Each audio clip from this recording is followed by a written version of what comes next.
Alors en me baladant sur Twitter, j'ai vu que les Wizards sortaient leur propre SaaS. Alors si vous connaissez pas encore les Wizards, c'est un podcast que je vous conseille d'écouter ou de regarder qui parle principalement de make money, d'entrepreneuriat et d'édition de sites. Et justement parce qu'ils ont une grosse communauté d'éditeurs de sites et de SEO, ils ont décidé de lancer leur propre générateur de contenu basé sur l'IA.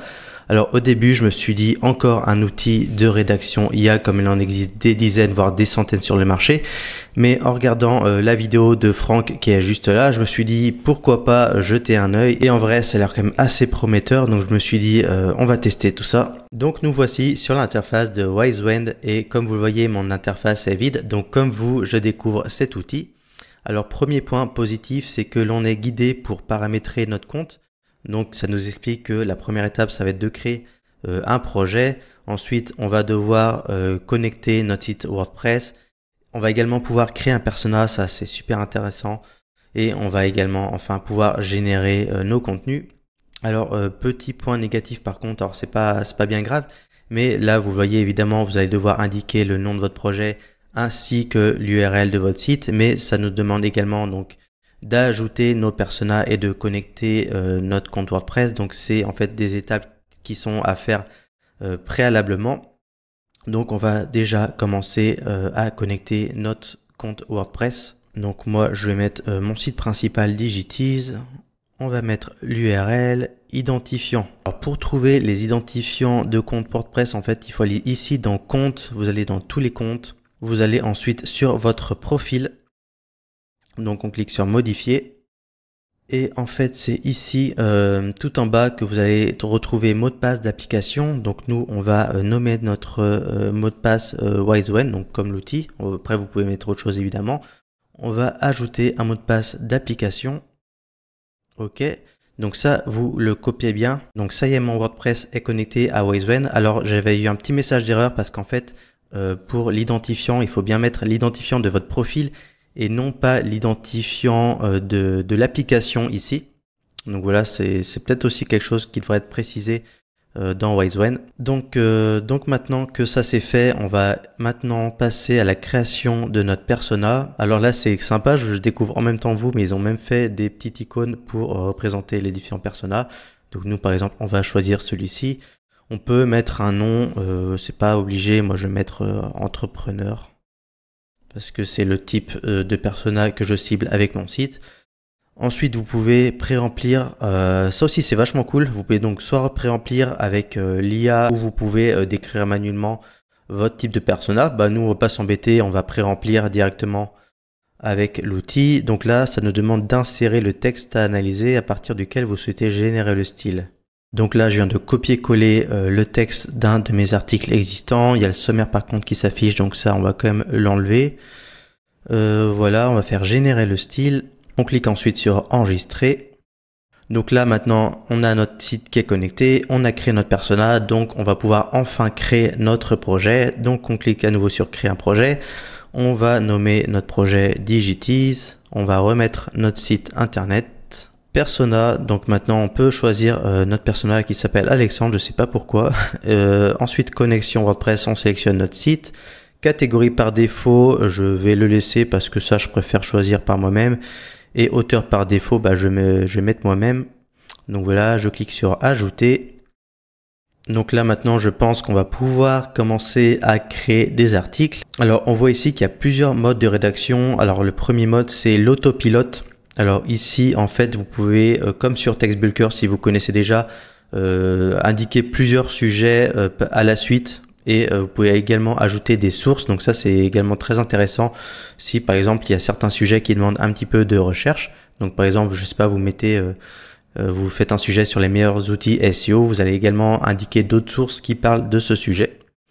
Ensuite, on a le mode avancé. Alors ici, le mode avancé, ça permet, comme tout à l'heure, de mettre le sujet ainsi que les sources pour vous inspirer. Mais on va également pouvoir choisir notre requête cible ainsi que les mots-clés secondaires. On va pouvoir également préciser l'intention de recherche. On va mettre également quelques infos et éventuellement les informations à éviter. Et enfin, on a le mode affiliation. Donc le mode affiliation, je trouve que c'est celui qui est le plus, qui a le plus de potentiel, car comme vous voyez, on a la possibilité de générer plusieurs types de contenus si vous faites de l'affiliation. Donc le premier type de contenu, ça va être le classique avis produit. On va également pouvoir comparer deux types de produits. Ça, c'est plutôt pas mal parce que je le vois pas souvent sur les outils de rédaction. Pour vous donner un exemple, on pourrait comparer ChatGPT et Claude ou ChatGPT et DeepSeek. Ensuite, on a également meilleur plus produit. Donc là, ça va être des tops. Moi, j'aime bien ce type de contenu. Et enfin, les codes promo plus produit. Donc ça aussi, un grand classique dans l'affiliation. Et enfin, la dernière fonctionnalité intéressante, c'est le déclencheur. Donc ici, si je comprends bien, en fait, vous allez indiquer des flux RSS. Donc par exemple, vous pouvez choisir un site d'actualité sur lequel vous souhaitez vous inspirer au niveau des sujets. Par exemple, TechCrunch, ça peut être un très bon exemple si vous faites des contenus sur l'intelligence artificielle. Et une fois en fait que vous avez activé ce flux RSS, en fait, Wiseven va récupérer ces flux RSS et en fait, vous allez pouvoir choisir les articles sur lesquels vous voulez rédiger des contenus automatiquement. Donc nous, vu qu'on fait de l'affiliation, on va plutôt faire un test sur le classique meilleur plus produit. Alors pour l'exemple, je vais choisir le sujet meilleure alternative à Skype car c'est un sujet d'actualité avec la fin de Skype. Donc ça peut être pertinent de faire un article sur les alternatives suite à la fermeture. Donc on va mettre les meilleures alternatives à Skype. On pourrait ajouter des sources, mais là on va pas le faire, on va aller au plus simple. Et en dessous, donc, vous allez pouvoir indiquer les différents produits que vous allez inclure dans l'article. Alors, vous voyez qu'on peut ajouter jusqu'à 10 produits. C'est déjà pas mal. Après, je ne serais pas contre d'en avoir un petit peu plus sur certains types d'articles. Mais après, j'imagine que ça coûte aussi assez cher au niveau API pour générer des produits. Donc déjà 10, c'est pas mal pour commencer. Donc là, ça y est, j'ai indiqué les différents produits de mon comparatif. Donc à chaque fois, vous indiquez bien le nom du produit ainsi que vos liens d'affiliation si vous en avez. Sinon, par défaut, vous mettez juste les liens des sites internet. Et vous pouvez également choisir l'encre pour la conversion. Moi, j'ai mis en savoir plus, mais on pourrait mettre quelque chose d'un peu plus sympa, évidemment, pour convertir. Et il y a également l'option facultative d'ajouter des URL d'avis. Ça, c'est également très important si vous faites de l'affiliation. Par exemple, vous pouvez ajouter des avis Amazon ou pourquoi pas ajouter des avis Trustpilot ou venant d'autres plateformes. Donc voilà, moi j'en ai mis 7 pour l'exemple. Ensuite, ce qu'il faut savoir, c'est qu'on a également des options qu'on peut ajouter à notre article. Donc on a la possibilité d'ajouter un sommaire. Moi, je vais le décocher parce que j'ai déjà un plugin qui me permet d'avoir un sommaire. On a également la possibilité de créer un tableau d'informations. Ça, c'est vraiment très cool si vous faites des comparatifs parce que les tableaux, ça permet en un coup d'œil d'avoir toutes les informations qui permettent de comparer justement chaque outil de notre article. On a également la possibilité de créer des listes à puces. Ça, on va le laisser également.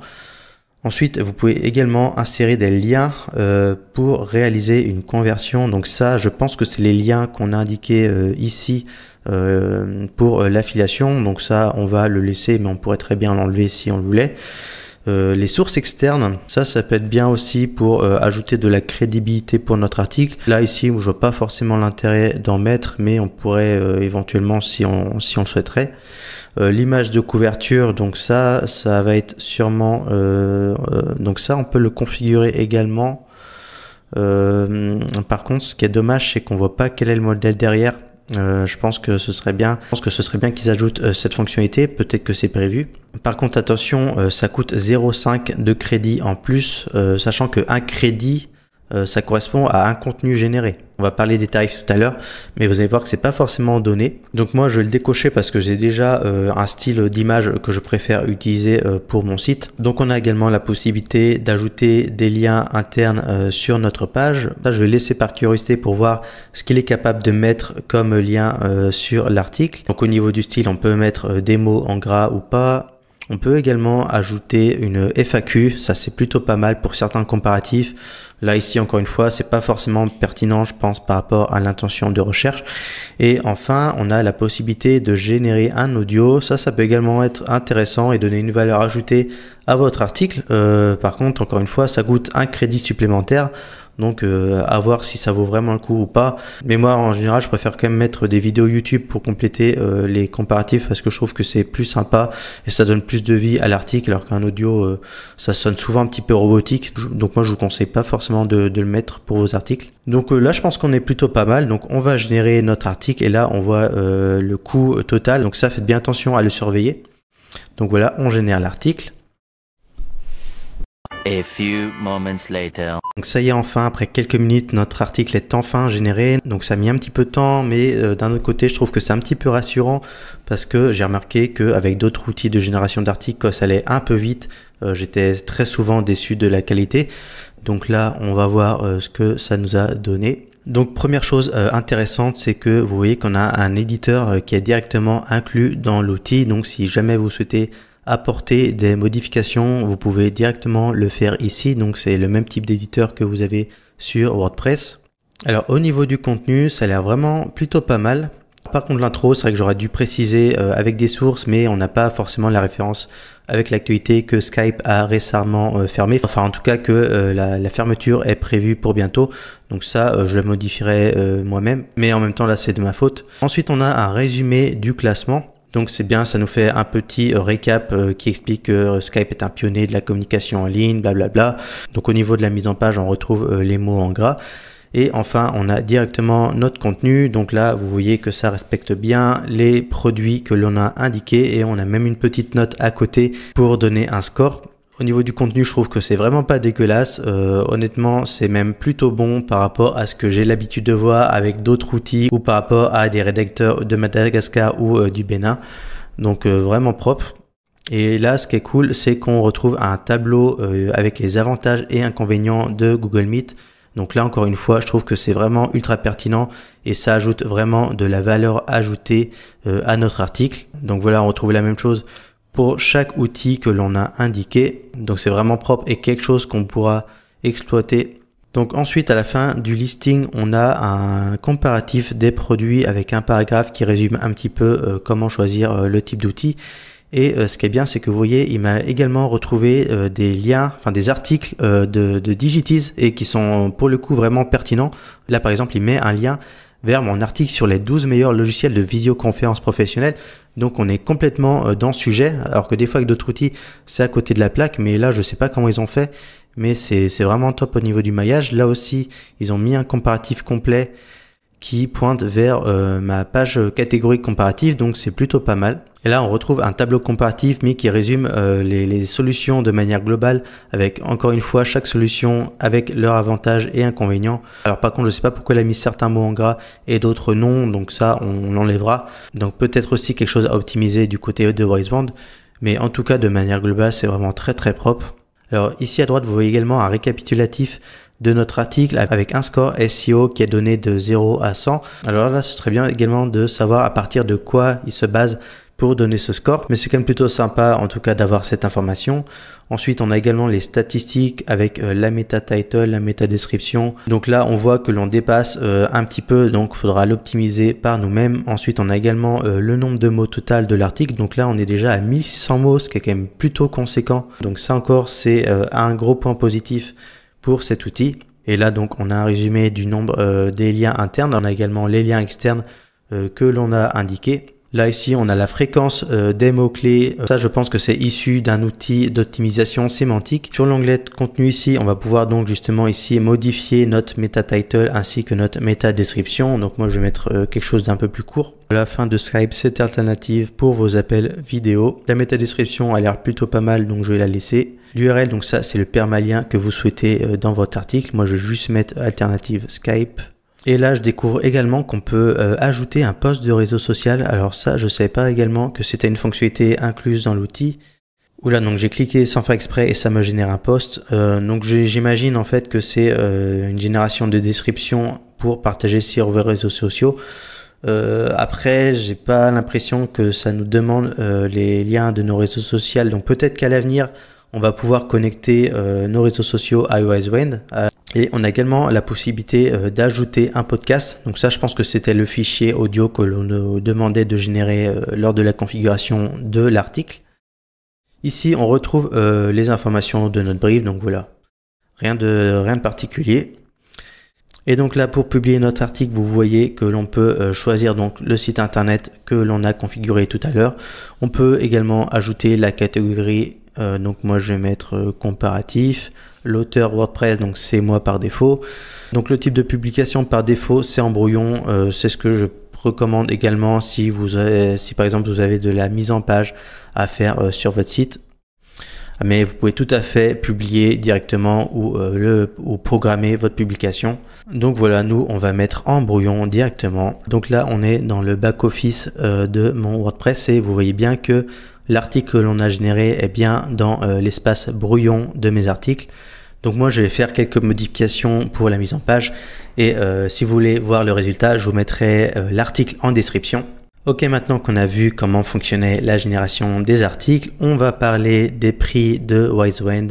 Donc ici, on voit qu'on a différents tarifs qui sont soit à la carte, soit par abonnement mensuel, semestriel ou annuel. Donc pour rappel, un crédit, ça correspond à un article, sauf si vous générez en plus soit des images ou soit des audios, ça coûtera un petit peu plus cher.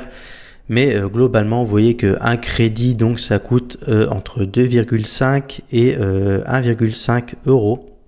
Donc on est un poil plus cher que des outils comme Skotch par exemple qui sont aux alentours de 1,25 € l'article, voire moins d'1 € l'article, ou même des outils comme ici Textbulker qui sont encore moins chers. Mais encore une fois, vous avez vu que le résultat est largement au-dessus. Donc moi je trouve que le gap, la différence des tarifs entre les outils est largement justifiée. Je préfère payer un petit peu plus cher mais avoir un contenu de meilleure qualité et surtout qui dure dans le temps. Donc peu importe quel pack vous choisissez, vous avez toujours le même nombre de fonctionnalités incluses avec l'optimisation SEO, les personas, les types de publications, etc. Donc ça, on va pas revenir là-dessus. Donc au niveau du système de tarification, c'est une tarification dégressive. Donc plus vous prenez de crédit et moins ça vous coûtera cher par article. Donc là évidemment, si vous prenez le pack le moins cher à 47 € pour 19 crédits, ça vous revient à 2,5 € par article, alors que si vous prenez le pack à 2000 €, un article vous reviendra à 1,5 €. Après, on n'est pas obligé d'aller à l'extrême, mais déjà un pack à 297 € qui nous fait un article à 1,8 €, c'est déjà plutôt pas mal.